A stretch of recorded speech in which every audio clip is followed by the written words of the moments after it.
India foundation के द्वारा एक जो सीरीज़ जिसके द्वारा समाज में, सरकार में विभिन्न स्तरों पर काम करने वाले लोगों से हम एक चर्चा की श्रृंखला चला रहे हैं, इसमें आज आपका स्वागत है।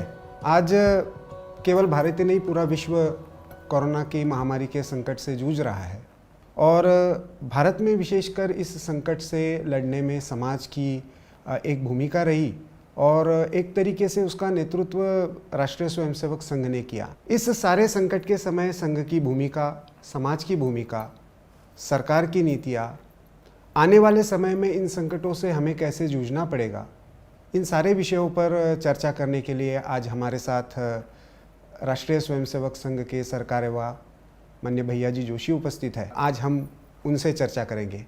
नमस्कार भैया जी। ये सारा कोरोना संक्रमण का जो एक कालखंड आया, इसमें संघ ने एक बहुत महत्वपूर्ण भूमिका निभाई है। भारत के समाज ने भी इसको एक अलग तरीके से रिस्पॉन्ड किया है। आप सारे इस परिदृश्य को कैसे देखते हैं? हमारी पीढ़ी ने तो इस प्रकार का महामारी का संकट पहली बार देखा है, लेकिन हम सब जानते हैं कि संघ के स्वयंसेवकों का अपना एक स्वभाव है कि जैसी आपदा होगी उस आपदा को समझकर उसमें से रास्ता निकालते हुए और अपेक्षाओं को समझते हुए करने का काम हमेशा हम करते आए।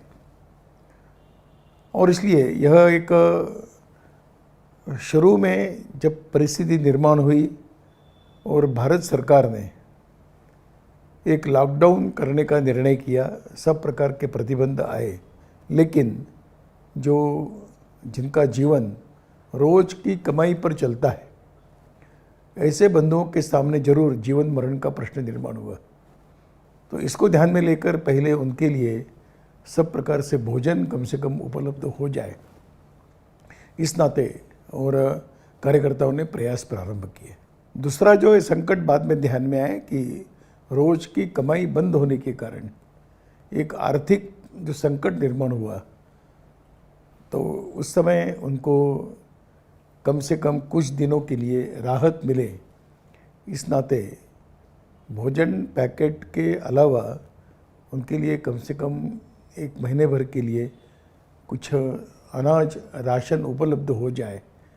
ये जब बात सामने आई तो देश भर के सभी जिलों में इस प्रकार की आवश्यकता ध्यान में आने के कारण तुरंत भोजन के पैकेट और जीवन आवश्यक वस्तुओं का एक उपलब्ध कराना, इस दिशा में और संघ के स्वयंसेवकों ने प्रयास शुरू किए। मैं समझता हूँ कि लगभग 2 लाख से भी अधिक कार्यकर्ता इसमें लगे हैं और 1 करोड़ परिवारों तक भिन्न भिन्न प्रकार की सामग्री पहुँचाने का काम किया है। तो एक शुरुआती दिनों में इस प्रकार की आवश्यकता थी। उसके बाद जो परिस्थितियाँ और बदलती गई और कुछ राज्यों से जो प्रवासी मजदूर हैं, उनका भी जब जीवन के प्रति अस्थिरता का जो वातावरण निर्माण हुआ और उसमें अपने अपने गांव की ओर जाने की जो बात चली, उस समय प्रारंभिक अवस्था में शासन भी व्यवस्थाओं के बारे में सोच रहा था, परंतु व्यवस्था हो नहीं पाई थी और इसलिए लोगों ने जब पैदल चलना प्रारंभ किया तो एक बहुत दुखद परिस्थिति हम सबके सामने आ गई थी कि अपने निजी सामान को लेकर, बच्चों को लेकर, बड़े आयु के लोग, महिलाएं, और अपने गांव में पहुंचना है, अपने गांव के लोगों के बीच जाना है। तो इसी एक इच्छा को लेकर जब चल पड़े तो हमको लगा कि ये तो बहुत कठिन परिस्थिति निर्माण हो रही है और इसलिए जिन जिन रास्तों से ये जा रहे थे उन रास्तों पर और इनके लिए कुछ न कुछ व्यवस्थाएं खड़ी की जाए। इस नाते प्रवासी मजदूरों को स्थान स्थान पर भोजन मिले और उनकी जो आवश्यकताएं थीं, जैसे मध्य प्रदेश के बारे में मैं कह सकता हूं कि महाराष्ट्र से निकले हुए मजदूर मध्य प्रदेश में आते आते उनकी पाँव की चप्पलें भी सब टूट गई थी। तो बहुत बड़ी मात्रा में चप्पल वितरण का भी काम स्वयंसेवकों ने उस समय किया है।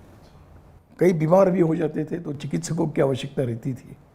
इनके लिए चिकित्सकों की व्यवस्था करना, दवाइयों की व्यवस्था करना, इस प्रकार का एक बड़ा काम चला। वो भी लगभग मैं समझता हूँ कि 30-40 दिन इस प्रकार का काम चला। बाद में शासन ने रेलवे की व्यवस्थाएं की तो मजदूर अपने अपने क्षेत्र में वाहनों से जाना प्रारंभ किया।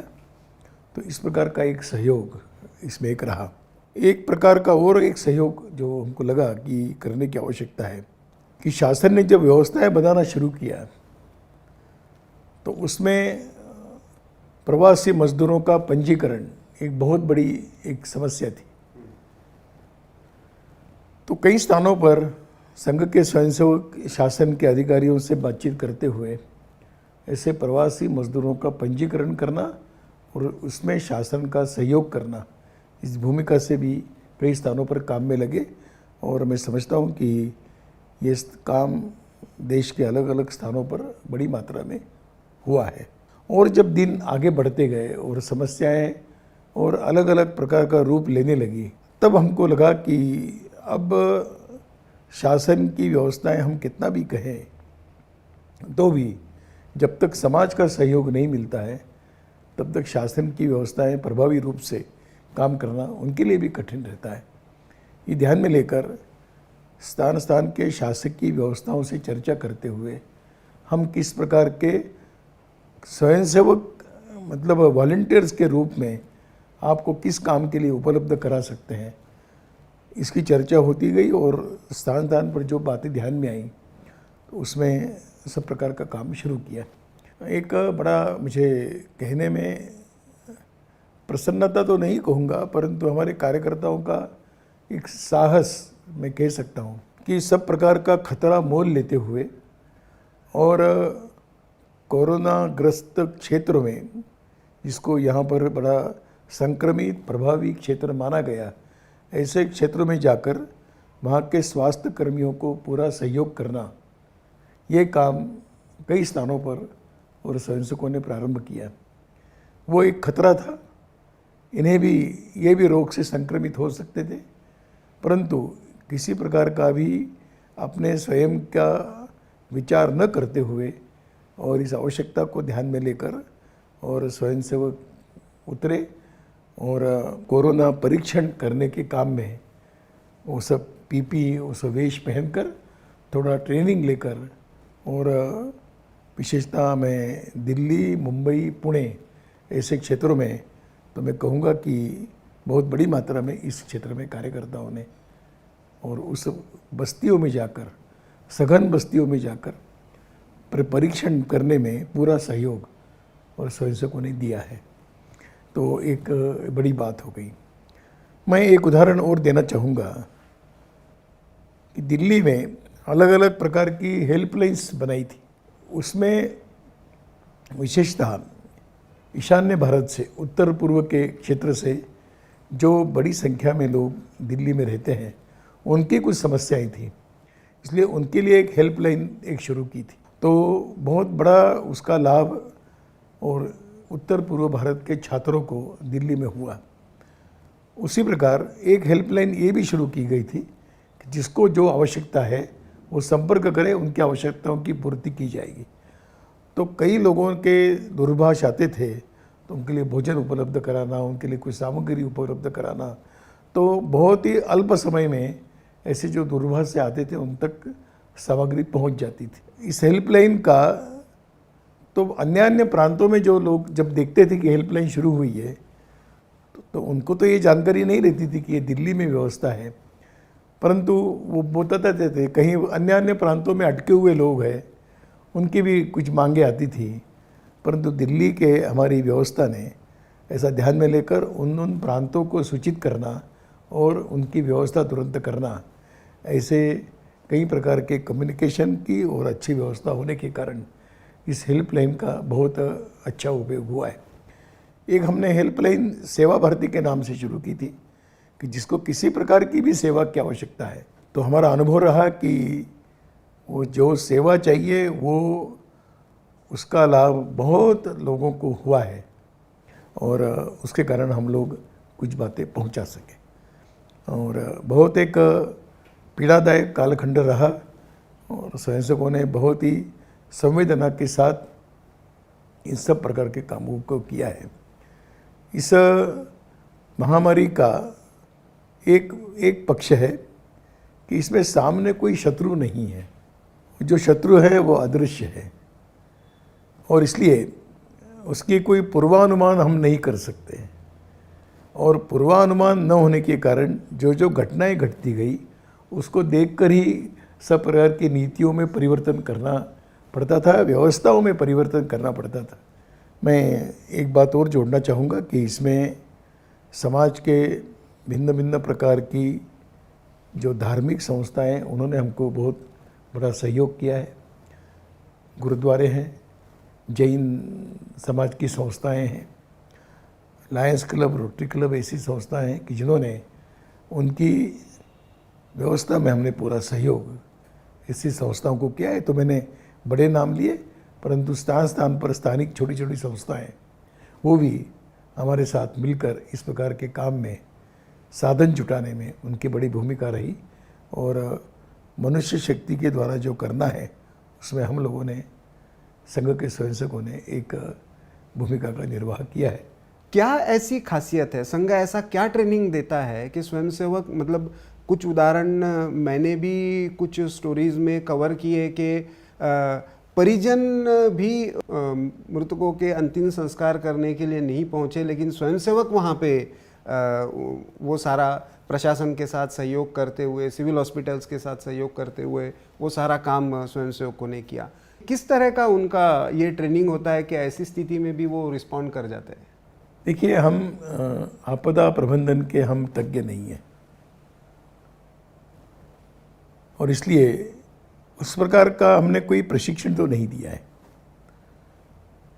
परंतु एक संघ में जो एक संस्कार मिलता है कि जब भी कुछ ऐसी आपदाएं आती है तो वो आपदाएं हमारी आपदाएं समझकर हमने अपनी सारी शक्ति लगानी चाहिए।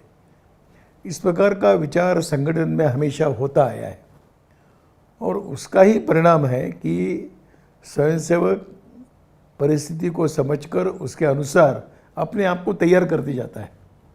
हम कोई प्रशिक्षण नहीं देते, हम साधन भी कभी कभी नहीं दे पाते। साधन जुटाने का काम भी वो करता है, समाज के साथ पास जाता है, और हमारी कोई केंद्रीय व्यवस्था नहीं है कि कोई आदेश निकालेगा, कोई व्यवस्थाएं बनाएगा, ऐसा नहीं है। लेकिन दृष्टिकोण ये है कि संकट है और हम चुपचाप उसके मुख्य साक्षी बनेंगे, ये कैसे चलेगा? जब हम कहते हैं कि सारा समाज अपना है तो स्वाभाविक रूप से ये क्रियाएं बिना किसी सूचना के, बिना किसी आदेश के होती है। और मैं इतने वर्षों के अनुभव के आधार पर कह सकता हूँ कि बिना प्रशिक्षण के प्रशिक्षित लोगों के समान हमारे स्वयंसेवक काम करते हैं। संघ के विचारों से प्रेरित बहुत सारे संगठन उद्योग और आर्थिक क्षेत्र में भी काम करते हैं, और उन्होंने भी कुछ पहल की है। तो इस आर्थिक संकट को संघ कैसे देखता है? संकट अलग अलग प्रकार के हैं। ये जो मजदूरों का स्थलांतरण हुआ है, ये एक विशेष परिस्थिति में हुआ है। इसकी स्थलांतरण करने की आवश्यकता न रहे, ये इसका दूरगामी समाधान है।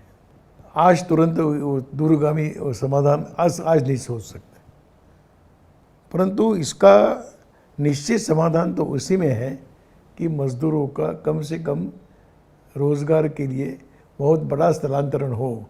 ये किसी भी देश के लिए उचित नहीं, परंतु ये सिद्धांत हो गए। आज व्यवहारिक धरातल पर अगर हम आते हैं तो लोगों को रोज़गार चाहिए, और बड़े बड़े रोज़गार बिना मजदूरों के बंद हो सकते हैं। इसलिए उद्योग चलाने वालों को भी मजदूरों की आवश्यकता है, और मजदूरों को भी रोज़गार की आवश्यकता है। और इसलिए ये जो एक स्थलांतरण हुआ है, मैं इसको अस्थायी मानता हूँ, और संभावना है कि बहुत बड़ा प्रतिशत सामान्य परिस्थिति आते ही फिर अपने अपने स्थान पर जाने की बहुत बड़ी संभावनाएं हैं। परंतु इसके साथ साथ कुछ प्रतिशत तो वर्ग जरूर ऐसा रहेगा कि जो अब अपने गांव की तरफ गया है वो वहीं रहना पसंद करेगा, और ये स्वाभाविक है। और इसलिए राज्यों को एक आवश्यकता ध्यान में आती है कि राज्यों ने करने की आवश्यकता है कि ऐसे अपने स्थान पर आए हुए, लौट कर आए हुए मजदूरों का फिर एक बार पुनर्वसन कैसा हो, उनको रोज़गार यहीं पर उपलब्ध कैसे हो, इसका विचार और राज्य सरकार ने प्रारंभ करना चाहिए और किया भी है। मैं समझता हूँ कि कुछ राज्यों ने इसमें अच्छी पहल की है, और जो कौशल्य विकास का जो प्रश्न आता है, तो कौशल्य विकास की योजनाएं हम जितनी अच्छी बनेगी उसके आधार पर मज़दूरों को उस क्षेत्र में ही किस प्रकार के और कौशल मज़दूर चाहिए, अगर वहीं उपलब्ध हो जाएंगे तो बाहर से आने की आवश्यकता नहीं रहेगी। और इसलिए एक अच्छा, इस संकट में भी एक अवसर है कि इस समस्या की समाधान की दिशा में अच्छे प्रयोग किए जाएं। तो यह एक मुझे लगता है कि यह एक बहुत आवश्यक बात होगी। इस संकट में भी एक अवसर भी है, इस अवसर को और अच्छे परिणामों की दिशा में परिवर्तित करना। तो इसमें सरकार और स्वयंसेवी संस्थाएं इसमें आगे आएंगी, और कौशल विकास में, स्किल डेवलपमेंट में अगर अच्छी योजनाएं बनती हैं, स्किल डेवलपमेंट के विषय में थोड़ी अपनी सीमाएं छोड़नी पड़ेगी और आवश्यकताओं को ध्यान में लेकर स्किल डेवलपमेंट का करना। और ऐसा जब संकट आता है तो कोई एक स्टैंडर्ड फॉर्मेट बनना मुश्किल है, इसलिए स्टैंडर्ड फॉर्मेट की आवश्यकता नहीं, स्थान स्थान का सर्वे अध्ययन करते हुए वो करने की आवश्यकता रहेगी। तो कुछ राज्यों ने इस दिशा में अच्छी पहल प्रारंभ की है, लेकिन बहुत बड़ी मात्रा में मजदूर वापस जाएगा। उद्योग चलना है तो तुरंत वहाँ मजदूर मिलेंगे ऐसा नहीं है, और इसलिए और अभी मैं अनुभव कर रहा हूँ कि लौटने की प्रक्रिया भी धीरे धीरे प्रारंभ हुई है। लोग जाना चाहते हैं, तो उद्योग चलाने वाले भी चाहते हैं कि मजदूर मिले, तो उस दिशा में अच्छी पहल होगी। इस कारण एक और बात ध्यान में आ गई कि जितना इसको डिसेंट्रलाइज करते जाएंगे इन व्यवस्थाओं को, उतना अच्छा होगा। कुछ राज्य है कि जहाँ से मजदूर ज़्यादा स्थलांतरण करते हैं, और कुछ राज्य है कि वहाँ पर ज़्यादा स्थलांतरित मजदूर आते हैं। जहाँ उद्योग ज़्यादा है वहीं पर बाहर के मजदूर आते हैं। अब उद्योगों का केंद्रीकरण होगा तो ये स्वाभाविक है, परंतु मैंने कहा ना कि कुछ लॉन्ग टर्म बातें हैं, तो उद्योगों का विकेंद्रीकरण होगा, इसके लिए कुछ समय लगेगा, पर तत्कालीन स्थिति में तो मजदूर वापस जाएंगे, उद्योग शुरू होंगे, और तभी उद्योग शुरू होंगे तो रोज़गार शुरू हो जाएंगे। दूसरा सबसे बड़ा जो नुकसान हुआ है, जो स्वयं रोज़गार करते हैं उनके जीवन में प्रश्न है। रोज़ का काम है, रिक्शा चलाते हैं, सब्जी की गाड़ी चलाते हैं, छोटी मोटी चाय की टपरी चलाते हैं, उनके जीवन में ज़रूर प्रश्न ज़्यादा आए हैं। तो ऐसे सब लोगों को फिर कैसे उनका जीवन पूर्ववत प्रारंभ होगा, जब तक ये लॉकडाउन और उसकी समस्या, उसके कारण निर्माण हुई समस्या जब तक हल नहीं होगी, तब तक ये रोज़ का जीवन प्रारंभ नहीं होगा। और इसलिए मुझे लगता है कि शासन का, मैं इस बारे में मैं उनकी पहल का हम स्वागत करते हैं कि उन्होंने अनलॉक पद्धति शुरू की है। अब लॉकडाउन नहीं है, अनलॉक है। ताला लगाया है, ताला खोलना है, तो ताला खोलने का भी एक प्रक्रिया रहेगी। तो मुझे लगता है कि ये दृष्टिकोण सरकार ने सामने रखने के कारण बहुत ही अल्प समय में ये सारी बातें फिर एक बार शुरू होगी। ये ज़रूर है कि संकट भी एक तरफ कम होता जाए तो ये बातें सामान्य होती जाएगी। और इसलिए भारत की सामाजिक रचना में जितना इसका स्वयं रोजगार है और विकेंद्रीकरण है, वो जितना होगा उतना लाभदायक होगा। तुरंत तो ये जो पुरानी व्यवस्थाएं हैं उसको फिर एक बार अल्प समय में शुरू होनी चाहिए, और मुझे लगता है कि ज़्यादा दिन नहीं चलेगा, बहुत जल्दी ये प्रक्रिया शुरू हो जाएगी।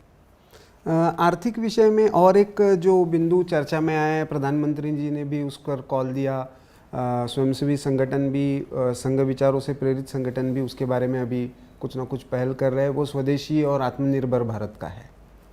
तो तो किस तरह से ये आत्मनिर्भरता, क्योंकि अभी तो ग्लोबलाइजेशन का युग माना जाता है, एक दूसरे पर निर्भरता बहुत ज़्यादा है, तो ऐसे में लोग स्वाभाविक रूप से खास करके आर्थिक विषयों के जानकार ये सवाल करते हैं कि किस तरह से ये आत्मनिर्भर भारत होगा। क्या केवल बॉयकॉट किसी का करने से ये संभव है क्या? इसमें एक अगर हम थोड़ा अध्ययन करें तो एक ध्यान में आता है कि कई प्रकार के जिलों में कई प्रकार के उत्पादन होते हैं।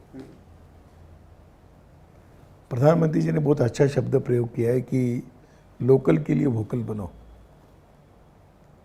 अगर इसको बढ़ावा मिलता है, छोटे छोटे काम है, मैं उदाहरण के लिए बताऊंगा कि बेकरी है तो उस निश्चित सीमा के क्षेत्र में बेकरी उत्पादनों की जितनी आवश्यकता है वो वहीं पर पूरी होगी, वो बाहर से आने की आवश्यकता नहीं। तो ऐसा एक बहुत बड़ा अध्ययन करते हुए और ऐसे उस जिलों की सामान्य बातों की आवश्यकताएं वहीं पर पूरी करने की व्यवस्था बनी। मैं मानता हूँ कि कुछ वस्तुएं ऐसी सामग्री कि जो छोटे उद्योगों में होने वाली नहीं है तो बड़े उद्योगों में चलेगी। तो ऐसे छोटे उद्योगों को प्रोत्साहित देने का काम हर जिला उसको अगर केंद्र माने, थोड़ा और बड़ा उद्योग है तो उसको राज्य केंद्र माने, राज्यों को केंद्र में रखकर विचार करें। और उसके आगे जाना है तो फिर एक जागतिक स्तर पर विचार करना है। तो ये ठीक है कि आज परस्परावलंबन का जीवन प्रारंभ हुआ है, परंतु ये अवसर है कि हम अपने देश की आवश्यकताएं हम अपने देश में पूरी करेंगे। उसके नीचे जब जाएंगे अपने राज्य की आवश्यकता हम राज्य में पूरी करेंगे। उसके नीचे जाएंगे तो अपने ज़िले की आवश्यकता हम जिला पूरा करेगा। तो ये जिला जो है, ये जिला इकाई को इस समय और इस आत्मनिर्भर भारत की दिशा में अगर जाना है तो हमको जिला केंद्र उसको थोड़ा सा जिले को एक इकाई मानकर उसको और अधिक प्रकार से विकसित करने की आवश्यकता रहेगी। अब इसमें ये जरूर है कि मैंने कहा कि कुछ बड़े उद्योग है कि जो उसके लिए राज्य भी केंद्र नहीं बन सकता है, तो उसके लिए देश भर का विचार होता है, ऐसे रहेंगे। पर बहुत बड़ा उद्योग जगत ये विकेंद्रित हो सकता है, उस प्रांत की उस जिले की आवश्यकताएं वहीं पर पूरी हो, इस दिशा में हमको पहल करनी पड़ेगी, ऐसा एक मुझे लगता है। दूसरा है कि इस घटना के कारण एक स्वदेशी का भाव विकसित हुआ है और एक विचार धीरे धीरे प्रसूत भी हो रहा है कि हम यथासंभव देश आत्मनिर्भर बनेगा तो हमारी आवश्यकताएं यहाँ पूरी होगी। हमारी आवश्यकताएं थोड़ी कम ज़्यादा गुणवत्ता की होगी तो भी हम उसको स्वीकार करेंगे। इस प्रकार का मानस बन रहा है, बनने की दिशा में चला है। इसको और अधिक प्रोत्साहित करने की आवश्यकता रहेगी। बहुत बार क्वालिटी पर आकर गाड़ी रुक जाती है, परंतु अगर ये समाज ने, करोड़ों के समाज ने अगर ये स्वीकार कर लिया कि गुणवत्ता में थोड़ी कमी होगी परंतु अपना है, हमारा है, तो फिर आत्मनिर्भर भारत की दिशा में बहुत अच्छी बातें आ सकती हैं। और इसलिए ये अपने आप में बड़ी बात होगी कि जो अपने देश के महापुरुषों का स्वप्न रहा है कि देश अपने पैरों पर खड़ा रहे। दूसरों के गुणगान करने से हम कभी बड़े नहीं हुए हैं, दूसरों की नकल करने से भी हम बड़े नहीं हुए। अपने यहाँ पर प्रतिभाएं हैं, पुरुषार्थ करने का है, जो भी एक सहयोग चाहिए वो सहयोग करने की अगर व्यवस्था अच्छी बन जाती है तो मैं समझता हूँ कि आत्मनिर्भर भारत ये केवल नारा नहीं रहेगा, प्रत्यक्ष में ज़मीन पर उतरा हुआ हम देख सकेंगे।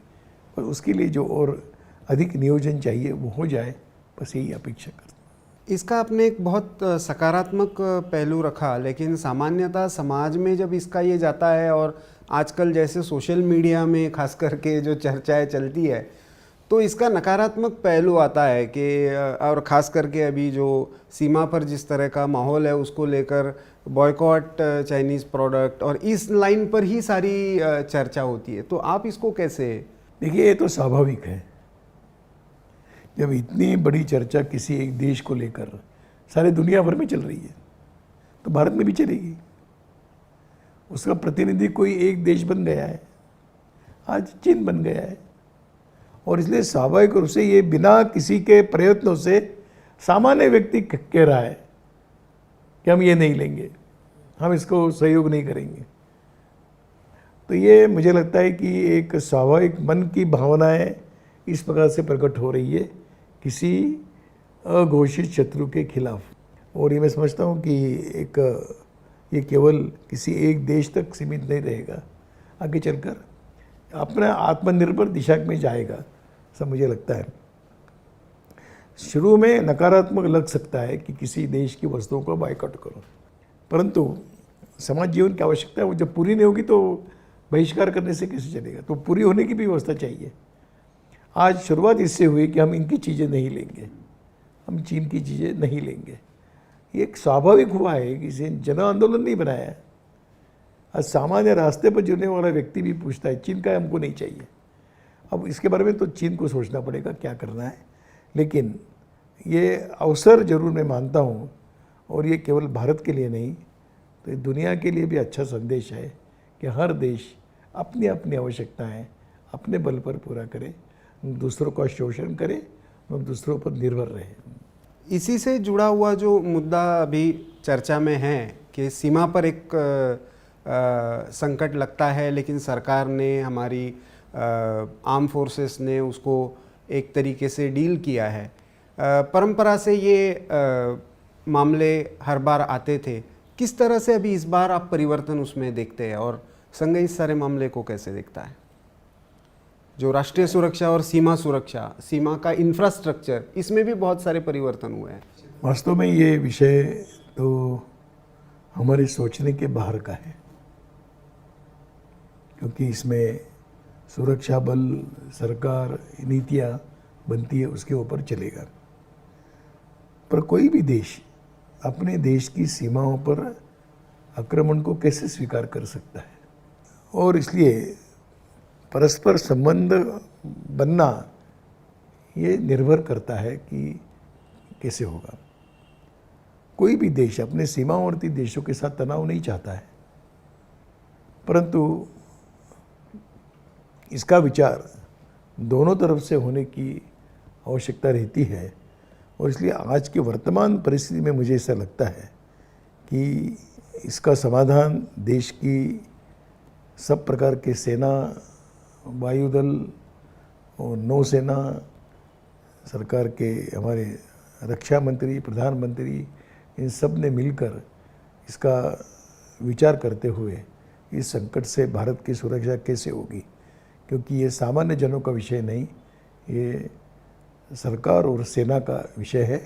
और जहाँ तक हम सामान्य लोग हैं, सेना पर हम पूरा विश्वास रखते हैं कि अपनी सेना का सामर्थ्य अच्छा है, और इसलिए इस सामर्थ्य को ध्यान में रखते हुए सरकार अपनी नीतियाँ और इस बारे में जो योजना बनाना है वो बनाए। मैं इतना विश्वास के साथ कह सकता हूँ कि इस समय शासन जो पहल करेगा, समाज शासन सरकार के पीछे खड़ा रहेगा। आज डिजिटल एजुकेशन की बात चल रही है, लेकिन समाज के हर वर्ग के पास ये शिक्षा पहुंचना इतना आसान भी नहीं है। तो ऐसे में आने वाले समय में शिक्षा में परिवर्तन होंगे। समाज केंद्रित शिक्षा की संघ बात करता ही रहा है, तो ऐसे में शिक्षा क्षेत्र को लेकर चुनौती, या संघ के और भी संगठन इसको लेकर कुछ पहल कर रहे हैं क्या इस बीच में? देखिए, इसमें अभी का एक वर्तमान तुरंत जो संगठन है, तुरंत जो संकट है, वो एक भिन्न प्रकार का है। उसमें दो पहलू हैं कि अपने भारत में शासकीय व्यवस्था के साथ साथ निजी शिक्षा संस्थान भी बहुत बड़ी मात्रा में हैं, कि जो समाज के सहयोग पर ही चलते हैं। अब इस आर्थिक संकट में वो कैसे इसको निर्वाह करेंगे, ये उनके सामने प्रश्न है, क्योंकि वो स्वयं अपने ही बल पर खड़े हैं। इसमें बहुत बड़ा जो उसका हिस्सा है वो समाज उठाता है एक शिक्षा शुल्क के माध्यम से। उस पर थोड़ा असर इस कालखंड में होने वाला है। तो संस्थानों का एक संकट है, और जो आर्थिक संकट में है उनको इस प्रकार की कैसे शिक्षा उपलब्ध होगी, ये भी एक संकट सामने है। मुझे लगता है कि इसका बहुत अलग अलग लोगों ने मिलकर विचार करने की आवश्यकता रहेगी, और ये संकट कम से कम 1 साल रहने वाला है। भिन्न भिन्न प्रकार के आधुनिक माध्यमों का सहयोग करते हुए शिक्षा दी जाए, इसकी भी अपनी एक सीमा है। अगर हम माने कि 8% जनजाति क्षेत्र है कि जहाँ पर सभी इतने दूर दराज में ये सब व्यवस्थाएं पहुँची हैं, ऐसा नहीं है, उनका क्या होगा? बहुत बड़ा जो वर्ग है कि जो गरीबी रेखा के नीचे जीवन जीता है, वो उनके पास इस प्रकार के साधन नहीं है, उनके बच्चों का शिक्षा का क्या होगा? तो ये जो आधुनिक साधनों का उपयोग करते हुए शिक्षा पहुंचाने की बात हो रही है, इसकी अपनी एक सीमा है, इसमें से कुछ रास्ता निकालना पड़ेगा। स्वयंसेवी संस्था इसका जिम्मा कुछ उठा सकती है कि वो बच्चों का कोचिंग करे, बच्चों को सिखाए, अपने घर में कोचिंग क्लास जैसे चलाएं, और इस एक वर्ष को हम इसको अपने योजनाओं के आधार पर एक वर्ष पार कर लें, फिर अगले वर्ष की जो बात आएगी उसमें कुछ बातें सुलभ हो सकती है। हमको अभी समाज के, हम तो चाह रहे हैं कि समाज के सब प्रकार की ऐसी व्यवस्थाएं मिलकर एक वर्ष का विचार अभी तुरंत करना चाहिए। अफोर्डेबल एजुकेशन और क्वालिटी एजुकेशन, ये हमारा हमेशा का सिद्धांत रहा है। उसकी व्यवस्थात्मक पक्ष इस कालखंड में भिन्न प्रकार का होगा, उसका व्यवहारिक विचार करना पड़ेगा, ऐसा मुझे लगता है। और इसलिए अभी तुरंत जो आवश्यकता है कि शैक्षिक वर्ष में किसी भी छात्र का नुकसान न हो, इसको सामने रखकर विचार करना चाहिए कि नहीं तो एक साल शिक्षा भी रुक जाएगी। भारत के पूरे इसमें समाज जीवन में एक साल का अंतर आ जाता है, तो ये किसी देश को भी ये समझता हूँ कि अनबेयरेबल होगा, इसको समझना पड़ेगा। और इसलिए इसमें और मुझे विश्वास है कि समाज की सब प्रकार की शक्ति का ठीक नियोजन हो जाएगा, इस वर्ष को हम इस समस्या से बाहर ला सकेंगे। भारत की परंपरा में मेले है, यात्राएं है, इनका एक बड़ा महत्व है। लोग इकट्ठा आते ही है। कोरोना के संकट में इस पर बंधन थे, जैसे अभी हमने जगन्नाथ यात्रा में एक अनुभव किया, कोर्ट की परमिशन से पूरी भी हुई। जो परंपराएं है, क्योंकि यही समाज को जोड़ के भी रखती है, और फिर भी अभी कुछ समय तक, कम से कम जब तक इसका कोई हल ना निकल जाए, तो ऐसे में लोग प्रश्न खड़ा कर रहे हैं। ऐसे में किस तरह से समाज इन चीज़ों को देखे? देखिए, फिर यहाँ पर अपने समाज को मैं नमस्कार करना चाहूँगा। इतने हजारों वर्षों की परंपराओं से जुड़ा हुआ भावात्मक, लेकिन इस संकट में हमको इन बातों के साथ थोड़ा समझौता करना चाहिए। ये समाज ने स्वीकार कर लिया। ये शासन के नियंत्रण के बाहर की बात थी, वास्तव में शासन के नियंत्रण के बाहर थी, परंतु ये समाज का सोचने का स्तर ही ये दर्शाता है कि हम लचीलापन हम कितना ला सकते हैं अपने इसमें। और इसलिए जगन्नाथ की यात्रा को लोगों ने स्वीकार कर लिया, ठीक है, इस साल नहीं होगी। अभी सूर्य ग्रहण हुआ कुरुक्षेत्र में, लोग बताते थे कि प्रतिवर्ष यहाँ पर ग्रहण के समय लाखों लोग आते हैं। एक बार, इस बार कोई नहीं गया।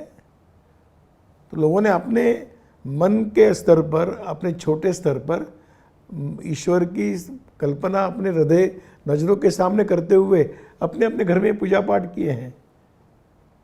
तो ये भारत की एक बहुत बड़ी विशेष बात है कि परंपराओं के साथ भी हम आवश्यकता पड़ने पर थोड़ा लचीलापन रखकर हम इसको स्वीकार करेंगे। इसलिए पंढरपुर का प्रश्न सब हल हुआ, जगन्नाथ की यात्रा का प्रश्न हल हुआ, मंदिर बंद थे, लोगों ने अपने घर में ही और पूजा करना प्रारंभ किया।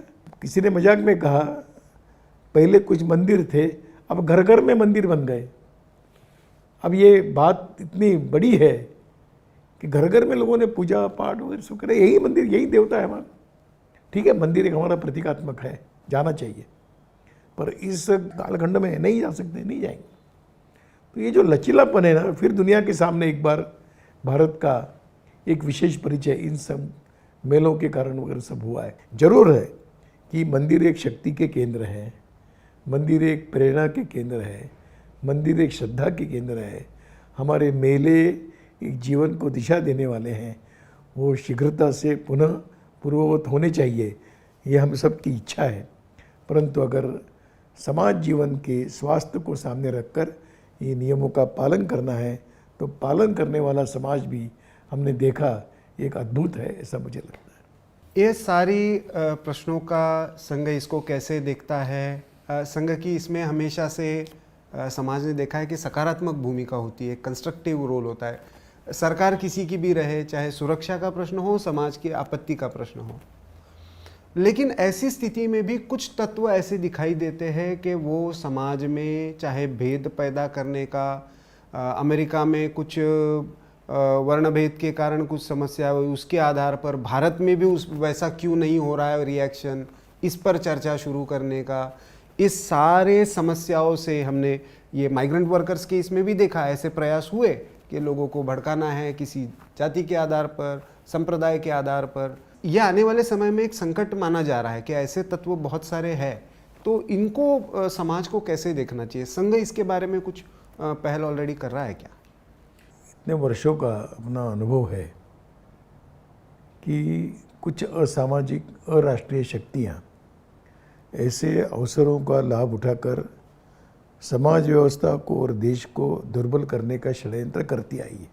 इस कालखंड में भी ये होना कोई असंभव नहीं है, परंतु अब संघ भी इतना बड़ा हुआ है, संघ की शक्ति भी कुछ बड़ी है, उसके आधार पर समाज जागरण करते हुए ऐसी ताकतों के संदर्भ में हम जागरण करने की दिशा में हम प्रयास कर सकते हैं, करेंगे।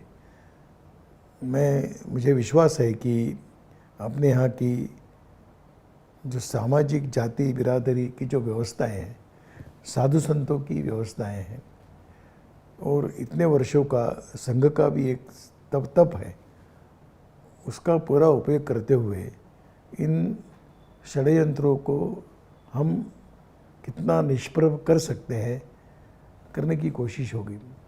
और मैं समझता हूँ कि इतने आसानी से ऐसे तत्व सफल नहीं होंगे, भारत के अंदर नहीं होंगे, क्योंकि भारत का मानस उत्तेजित होता है, भारत का दुर्बल वर्ग पीड़ित होता है, उसको समझना पड़ेगा, पीड़ा दूर करने का प्रयास करना पड़ेगा।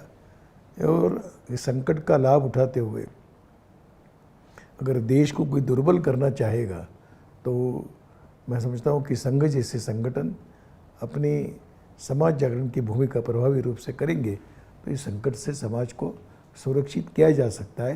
इस दिशा में प्रयास करने की, सबने मिलकर करने की आवश्यकता है। संघ इसमें कुछ जरूर अपने स्वयंसेवकों की शक्ति के बल पर कुछ पहल करेगा, समझिए। संघ का ये मत भी रहा है, आपने भी बहुत बार ये पहले कहा हुआ है कि भारत के जो समस्या है वो भारत की तरीके से सुलझनी चाहिए। कुछ भेद हो सकते हैं समाज में, कुछ तनाव आ सकते हैं, लेकिन उसका भारतीय तरीका है। तो मुझे लगता है आज के संदर्भ में और भी महत्वपूर्ण हो जाता है। बिल्कुल निश्चित है, हर देश की समाज रचना और समाज का मानस भिन्न प्रकार का है, इसलिए हमारे यहाँ की समस्याओं का उत्तर हम अन्य देशों की तरफ देखकर नहीं ढूंढ सकते, क्योंकि प्रश्नों को समझते हैं, प्रश्नों के जड़ को समझते हैं, उसके समाधान को भी समझते हैं, और इसलिए भारत की जो समस्याएं हैं वो दूसरों के चश्मों से और दूसरों के साधनों से हल नहीं होगी। यहाँ की मूल बात को समझकर इसका समाधान ढूंढना पड़ता है, और संघ ने इस दिशा में प्रयास भी किया है। यहाँ के प्रश्न है तो समाधान यहीं के मार्ग से निकलेगा, और समाज मन जो है अपना यहाँ का, वो एक विशेष सीमा से आगे विकृत करने की कोई कोशिश किसी की सफल नहीं होगी। हाँ, ये बात जरूर है कि ऐसे सोचने वाली सकारात्मक शक्तियों को और अधिक प्रभावी पहल करनी पड़ेगी, ये निश्चित है, हम करने की कोशिश करेंगे। जैसे कि हमने देखा कोरोना संकट, उसका सारा परिदृश्य, संघ की भूमिका, समाज के सामने आने वाली चुनौतियाँ, और उसमें भारत की विशेषता के साथ हम इस परिदृश्य में किस तरीके से एक नए अवसरों के साथ आने वाले समय में उभर कर आ सकते हैं, इसमें संघ की सोच को लेकर माननीय भैयाजी जोशी ने स्पष्टता के साथ हम सबसे चर्चा की। भैया जी, आपको बहुत बहुत धन्यवाद। सबको नमस्कार।